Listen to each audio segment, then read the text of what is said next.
So hello and welcome to the Champ Today in association with BetXS, the first Finley's roundup of the National Hunt season. And there's Colin Finley in his Believer shop. Welcome to BetXS, one of the first automated bookmaking shops, I suppose, launched in Ireland last year. Colin Finley, good evening, and how was the weekend for you? It was pretty good now. I just checked the figures there, so I'm happy out. Friday was tricky. My expectations for the weekend were kind of fairly low, but I made a comeback over Saturday and Sunday, and I think I might have finished out on top now in the end, so pretty happy here. Good stuff. Listen, we're going to start on Saturday, recapping, I suppose, on the weekend's action. Futsal Raffles, the Elite Hurdle, we spoke about it in the podcast last week. You were hoping, I suppose, for a better performance than he showed. It was, I suppose, stuffy. He'd probably come on a lot for it. What did you make of it as a whole? I kind of wanted to see a bit more from Futsal Raffles. When they jumped the last hurdle, I wanted to see him open up a 3 or 4 lengths gap on Grand Sancy. That gap never emerged, and ultimately, I think he drifted a small bit for the champion hurdle. It was kind of reflective of his performance. It just wasn't eye-catching. Didn't really do it for me. And I think he'll have to do something now in the Christmas hurdle at Kempton, really, to come. I'm not saying that he's out of the champion hurdle picture. He's part of the champion hurdle picture, but he didn't kind of show me something that's elevated him in my mindset towards that race at this stage. Yeah, I think, listen, it may be a testament to the horse that I suppose he got the job done. When maybe needing to run a small little bit. He was keen early. He made an absolute horrendous mistake. I'm not sure did you see it at the second. Absolutely ploughed through it. Look, he didn't hurt himself, and of course he has history of walking through hurdles and missing Cheltenham festivals. But yeah, look, I thought he'd done well, I suppose, to win first time up. I know Grand Sancy was getting weight from him. But look at it. I thought I would reserve judgment on Futsal Raffles until I see him next time, and it could be, as I said, it could be a hurdle the next time we see him. And of course, Nicky Henderson, he might have a job trying to keep these apart. Well, the one thing I'll say about the race is that Grand Sancy, he's a benchmark. He's not a world beater himself now, but he's a solid benchmark. So, and look, Futsal Raffles, obviously, through injuries and various reasons, he's very, very lightly raced.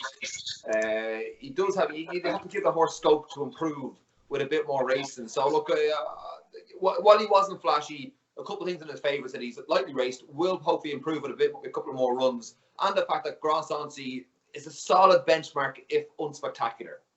Yeah, as I say, scope for improvement. Not your typical flatbread by Santa Sans. Yeah, look at it. We'll reserve judgment, I think, on him for the moment. Did he drift with yourselves? I think it was 16-1 with some firms. He drifted for the champion hurdle. Yeah, there was initial betting after I having watched it online myself. Some of the firms were unsure what to do with him, but a couple shortened him. But the general consensus, maybe an hour after the race, said, no, this horse needs to be drifted a small bit for the champion hurdle. We have him made at 16-1 now as well at the moment, which I think is probably not a bad price. And if you think about things, I think he still might go off favourite for something like a Christmas hurdle at this stage. If he comes up against, say, Elixir du Nuts, or if he comes up, say, against the Pentlands Cross, he'll probably go off favourite. And then if he wins that race, he'll definitely come back in again. So maybe in the grander scheme of things, 16-1 is probably a fair price now for a horse that, as I said, could potentially improve a bit. Yeah, okay, let's move on to Reserve Tank. To me, he's the worst anti-price favourite at the festival at the moment, at 8-1 for the GLT, shortened after the Rising Star Novice. I tipped up If You Say Run. Thought not sure she loved the ground, to be honest with you. I'm not sure she even ran a race. I'm not so sure of the form. I think Reserve Tank, he jumped okay. But not if you look at like the Lost in Translation last year, he was probably a much bigger price at this stage in the season. To me, Reserve Tank now, I think he'd be mad in the head taking him at 8-1 for a JLT off the back of those two performances. I know we're trying to discuss what he's done this weekend, but I still can't get away from what he done at Chepstow. There was various excuses offered at that stage, but I think he was beaten fairly and squarely there by Jarvis Plate. And unfortunately, that kind of running is just not good enough. The one thing I will say about him this weekend is that Robbie Power was keen to kind of run him wide. He got probably looking for better ground and give him. He jumps slightly left as well, Colin.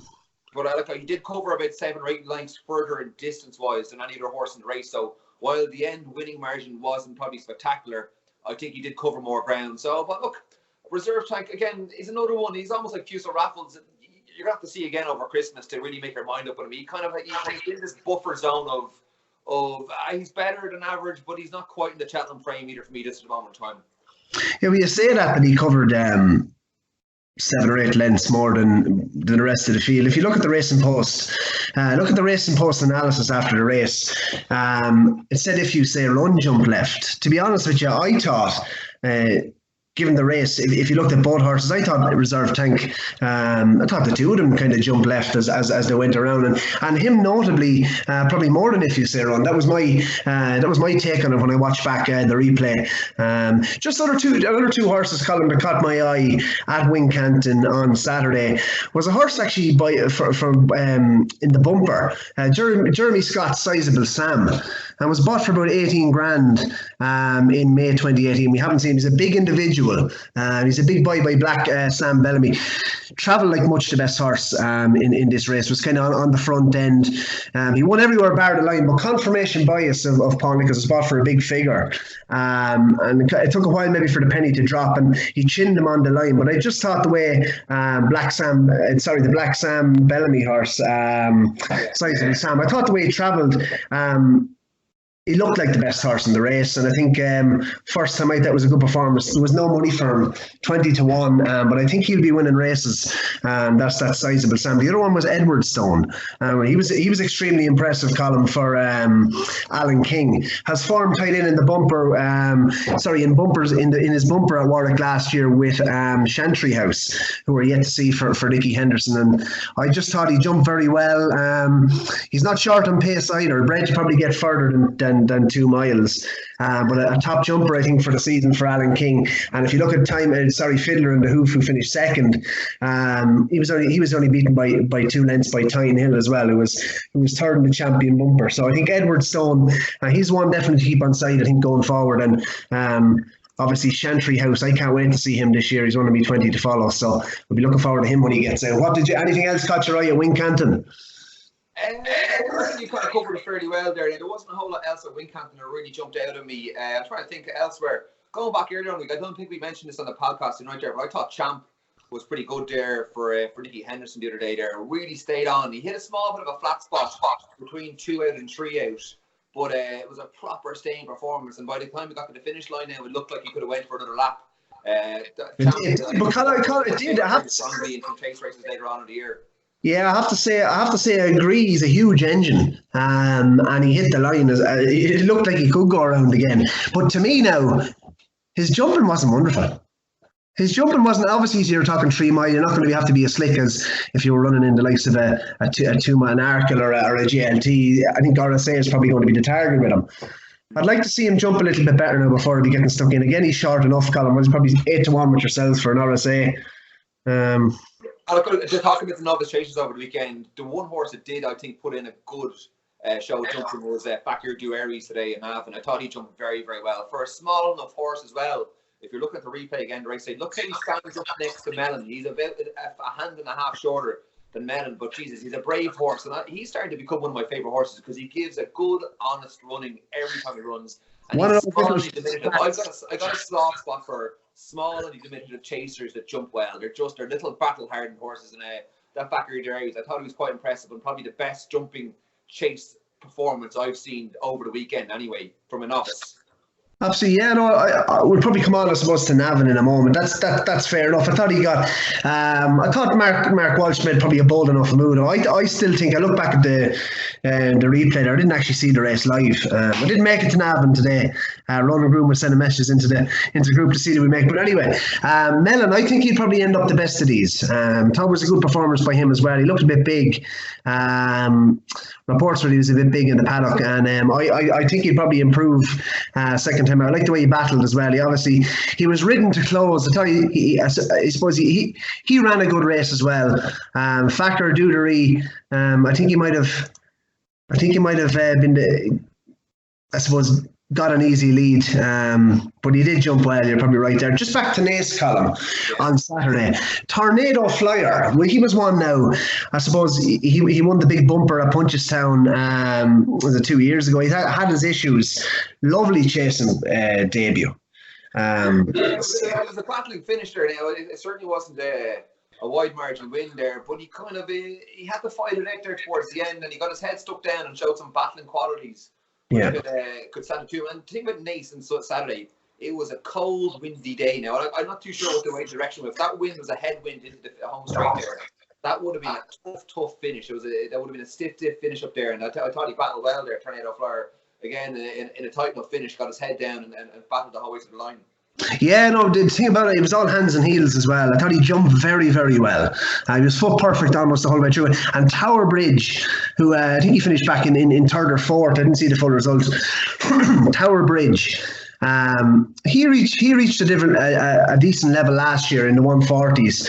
Obviously ran behind Aplu Tard in the Close Brothers, and I think even though I suppose the same connections have carefully selected, who spoke about for like the likes of your RSAs and even National Hunt Chase, I think Tornado Flyer, if he can keep him sound this year, I think he'll reach a very high level over fences, and I think there's a lot more to come from him. And I like when you see a horse, I suppose. Not like you saw Lost in Translation over fences, like absolutely pinging him. But this horse was just very economical, didn't make a mistake the whole way through. Very, very good jumping performance on debut for Tornado Flyer. Moving on to Navan today, Colin, just very quickly. Andy Dufresne. Absolutely exceptional performance for me. A Diane horse bought for 330,000. We heard from Keith Donoghue in the opening podcast. I wasn't sure where he was going to run. Turns up here. His bumper form worked out well last year. What was the horse? Golden Spread winning at Fairy House. He was very quick over his hurdles, and I'm going to make a statement now. I'd have him over Envoy Allen all day long. All day long. Yeah, well, the one thing I actually thought about from today's race is that he drifted quite a lot from. I think he was at 4-6, 4-7 last night, and he touched odds against there at one stage today. Gordon Elliott was talking about it in the Prater after race, saying that he's quite lazy at home, and they're never 100% sure this laziness will transfer over to the track. But Gordon said, look, at this point in time, I've come around to the thinking that he just comes alive when he gets to the racetrack. And by God, did he come alive today. He probably was the most impressive horse going at Navan today, the horse with the greatest potential going forward. Like he was, don't know the hard way again, he was in the front from a long way out, but his kind of jumping has got him there. He was tidy, has a good engine, and he beats him. That was a smart maiden hurdle. That was probably one of the best maiden hurdles running around this year. And he put them to bed fairly handily. That was a fairly tidy performance. And look, Gordon Elliott, Jesus, man is stacked now in the novice hurdle division between Envoy Allen, the horse he said a second ago, even Abracababras today. Abracababras, is that what it's called? It's not yeah, he was very good as well. Yeah, that's right. Gordon's well stocked, and he's going to have to try and. The one thing from our perspective, from a racing fan's perspective, is they all seem to be owned by separate owners. Like Shively Park obviously got Envoy Allen, JP has got Andy Dufresne, and obviously Jigginstown have got the Abracababras horse. So the owners will probably all send them towards the Royal Bond. Come here. Yeah. I'm sorry to interrupt you. If you say that one more time, you'll probably disappear inside the BedXS shop. Abracadabras. Not after the restaurant chain. I'd say it again there. Abracadabras. Yeah, but the one thing about it, the Royal Bond in Navan now in a couple of weeks, it's looking like to be. I'm going to be there. I'm going to have to tell the group, and I'll be giving her notice tonight. I'll be saying here, look, now or the Ferry House, a couple of weeks. That Royal Bond novice hurdle looks like it should be a cracker. I'll be very disappointed if that turns into a 4 or 5 runner field with an odds-on shot. I want to see 2 or 3 of these good novice hurdlers going, and hopefully Willie will get. I think Willie had a kind of a disappointing weekend enough in the maiden hurdles, didn't he? Would it be fair to say that? Yeah, well, Eden Flight, he was very disappointing. There was a lot of money for him. He was bought for Richie after. Listen, I know Andy Dufresne was in here. You were expecting a better performance than that. He dropped back. The horse didn't look himself as either a sick horse. didn't run his race at all. I'm not sure if he even finished. But yeah, no, look at Willie still has plenty to come out. A certain Fly Smart, lucky one as well is supposed to be talented. Who's going to be champion trainer? I'm starting to think. Colin, we're not going to get sidetracked. We know Willie Mullins is going to be champion trainer this year. Listen, yeah, that I suppose was the. Was there anything else supposed to catch your eye at Navan apart from those? Santini, what's that? You have to talk about Atlas Jade. She was very disappointed. I think she's completely fallen out of love with the game, to be honest. I think she got some easy, uncontested leads last year and kind of waltzed home, but I think she's starting to mentally crack a small bit now. You could be right, could be falling out of love with the game. I think that Jessica Harrington, or say Magic of the City, was a contested lead coming into the straight. She looked at it, they eyeballed each other, and I think Apples Jada says, "Fuck no, I'm not doing this." And then there was just Bacardi just sitting behind and just picked them off, 2 horses up the straight. But has to be serious question marks about Apples Jada. Like, what do you do? How do you freshen her up? What do you gives her another couple of lashes? Like, obviously the horse is not going to be retired anytime soon. But like, what would you do if you were Gordon Elliott? How would you reinvigorate? Well, I suppose the big thing is now you spoke about Fairy House a couple of weeks time. This probably sets it up nicely now for maybe Apples Jade taking a wee break for herself, and Course of Lion, who'd have been wanting to step up in trip. We saw him at Down Royal. He could be a likely runner at Fairy House now in that Hatton's Grace. So that's me. You probably see her having maybe a break. I can't see her coming out anytime soon after that display. She didn't look herself at all. I think to draw a comparison is that remember how delicate Willie was with Quavega. That horse was not seen all year long and just popped up at the Mares' Hurdle every year and won. And I'm just wondering, do these mares take heavy duty races as well as a gelding would? Maybe he's just at this point in time, maybe Gordon needs to just give her the winter off or something along those lines, and see if she can find a bit of energy back into her maybe next spring, and see if she can come alive again, because she's you don't want to write her off. It was her first run of the season, the second year, and I think Ruby was pointing in a cradle beforehand that she probably still had her summer coat on her, that she hadn't been clipped yet, so maybe she's just kind of not ready just there yet. A lot could be said of the fact that maybe we're completely overstating what happened to her today. And she actually could be a decent price the next day with a run under her belt. You never know. Look, it's just you'd be a bit worried about her, because she was, this time around last year, she was picking apart every race that she was in. Yeah, exactly. Three bad runs in the bounce now, and it's just you certainly wouldn't be backing her odds on anytime soon going forward. Anyway. Did you see Santini today moving on to Sandown? Yeah, Santini, disappointing. But it has to be said now, Barry, the RSA from last year is now on a major negative watch. It looked like Santini had been hanging out too much at Altior. He was just flat in between every jump. He had to be cajoled, nursed around, looked lazy, and ultimately just put in a very poor performance. Like, and I say performance distance because he was out on a limb over the last. He was going all in there to try and hang on to that race. He was not moving very fast. I'd be on a major negative watch now in Santini, and I'd be on a major negative watch for everything that ran in last year's RSA at this stage. Yes, was of all the horses that I'm after putting up so far for the season, he was probably the most disappointing on his season return. Fusa Raffles, I'm willing to forgive, but Santini, I'm a little bit worried. You certainly wouldn't be looking at him going into the likes of King George or something. Would it be any? Would it be? Yeah. Absolutely no King Georges after that. Yeah, no, I don't think he's that type of horse anyway. Santini be a lovely little horse now to send over for the Lexus. Would Mickey ever look at this? Was Bobsworth has won it in the past? He looks that sort of a horse. This was softer ground. 3 Mile 2, obviously, in a Gold Cup will suit him. But I have to say, I don't think Nick O'Debine said he was a bit laboured today in his and beating Mr. McGinty by a length now wouldn't be Gold Cup for him. Absolutely not.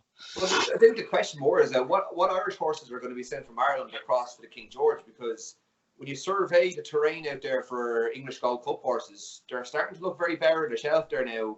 Top of the game, obviously gone for the season. Santini has not done anything. They didn't really land much of a blow in last year's Gold Cup. Like, who's the leading English Gold Cup horse at this point in time as we're speaking? I don't know. I'll have to wait and see. Well,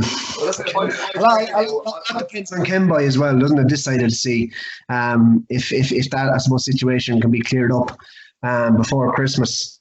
To see if he runs at Christmas, it'd be nice. Obviously, Willie, you probably want a run into him as well, you know. So, yeah, that's kind of it, really, Colin, for the weekend, isn't it? You know what? One thing I'll say about this weekend, it kind of became a good horse racing weekend at an hour. When I looked at the card of the weekend, and there wasn't really much Group 1 action, I kind of dismissed it, but I actually thought it was quite a good. I thought the maiden hurdles provided a great supporting cast to the overall kind of main race, the Grade 2s and the Grade 1, the Grade 2 novice chases, the Grade 2 Lismullen hurdles, that kind of stuff. I thought the maiden hurdles made it really good, and I think the maiden hurdles are going to be one to watch between now and Christmas. There's going to be some roasting hot horses coming out in each of these races. I think Willie really hasn't showed his hand just yet, and hopefully if Willie can get himself and unearth a couple of good performances in the maiden hurdles, we could have some classic races, novice hurdle races coming up over Christmas. That's the one category that this year I'm starting to get really, really excited about. Gordon is showing his hand. Gordon is stopped. Willie, what can you do? Willie, you have to come to the table with something there, because we want to have some Christmas entertainment coming our way.